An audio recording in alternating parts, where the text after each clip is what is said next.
ეს ბავშვები რომ მოდიან და რაღაცებზე საუბრობთ, დიდწილად წუხილი აქვთ ხოლმე აი ამ მასწავლებლებთან დამოკიდებულებებში რა. ხანდახან ვფიქრობ, რომ რაღაცა მათემატიკის მასწავლებლებმა პირობითად ვიძახი. პროგრამა აქვს, რომელი პროგრამაც უნდა ასწავლოს. მისი მოვალეობა, ვალდებულებაა, რომ ილაპარაკოს აი ამ რაღაცა საგნებზე რა. და მე ვფიქრობ, რომ მასწავლებლებს პირველ რიგში აი ამ კომუნიკაციის უნარი უნდა გააჩნდეთ ბავშვებთან რა.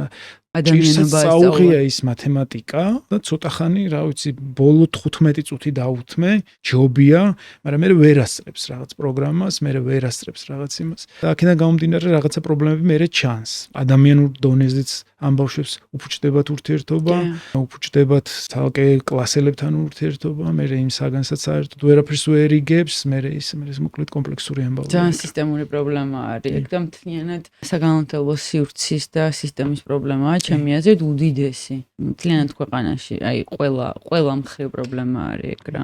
ერთი ჩემი სტუმარი მათქვა ერთხელ და სულ მეორებ ხოლმე მაგას, სანამ მასწავლებლების პროფესია არ იქნება უზენაესი, ამ ქვეყანაში არაფერი არ ეშველება.